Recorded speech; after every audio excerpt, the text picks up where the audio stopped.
Right. Okay okay Krishnanjaneyulu గారు, okay okay okay Krishnanjaneyulu గారు ఒక్క నిమిషం.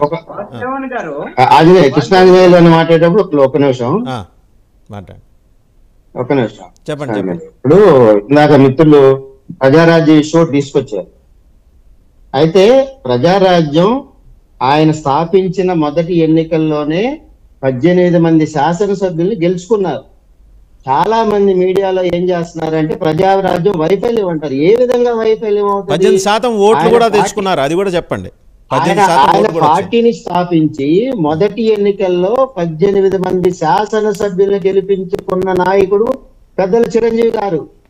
ఆ మీడియా వ్యతిరేక ప్రచారం, వ్యతిరేక పోకడలతోటి ముందుకు తీసుకెళ్తూ దాన్ని వైఫల్యంగా చూపిస్తున్నారు. కానీ మెగాస్టార్ చిరంజీవి గారు ఘన విజయం సాధించినట్టుగా చెప్పుకోవాలి. పార్టీని కనుక కొనసాగించినట్లయితే ఉమ్మడి రాష్ట్రంలో పెద్ద రాజకీయ పార్టీగా ప్రజారాజ్యం అనేది ఉండేది. ఆ రోజు 18 మంది శాసనసభ్యుల్ని గెలిపించిన పార్టీ ప్రజారాజ్యం పార్టీ.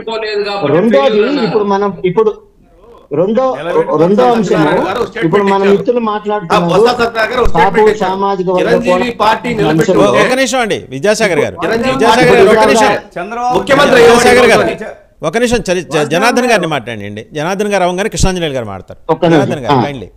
ఒక్క నిమిషం. అయితే ఇప్పుడు మీరు దాంట్లో ఒక ముఖ్యమైన పాయింట్ జరిగింది కాపులకు సంబంధించిన అంశంలో. మీరు మీడియాలో చూడండి, ఉమ్మడి రాష్ట్రానికి సంబంధించిన మీడియాలో ఒక కాపు వర్గాలని దూషించడం తప్ప, కాపు వర్గాల మీద చర్చలు తప్ప, కాపు రాజకీయ నాయకుల మీద దోషణలు కాకుండా, కాపు వర్గ నాయకుల మీద విషం కచ్చే డిబేట్లు కాకుండా, ఇతర సామాజిక వర్గ పెద్దలను కూర్చోబెట్టి చర్చలు గాని, ఇతర సామాజిక వర్గాలను దూషించే ప్రక్రియ గాని జరగదు.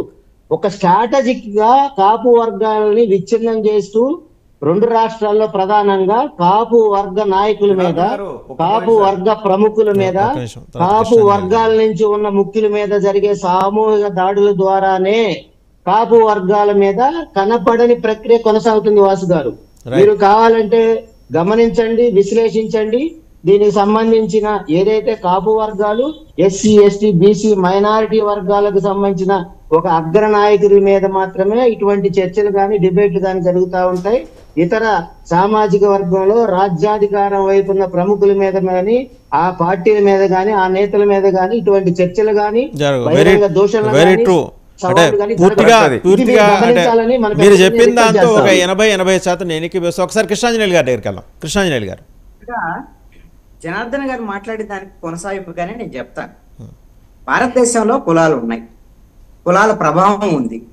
ఈ కులాలు లేవు, మనం అందరం సమానమే, ఇలాంటి మాటలు ఎవరు కూడా వినేదానికి కానీ ఇవి వాస్తవమైనటువంటి విషయాలు కూడా కాదు.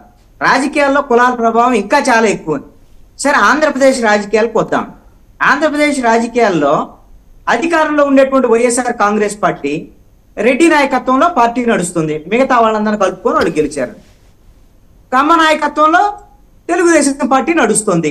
మిగతా వాళ్ళు కూడా కొంతమంది ఆ పార్టీలో ఉన్నారు. ఇప్పుడు అధికారంలోకి రావాలనేటువంటి ఆ స్థాయిలో ప్రయత్నాలు చేస్తున్నటువంటి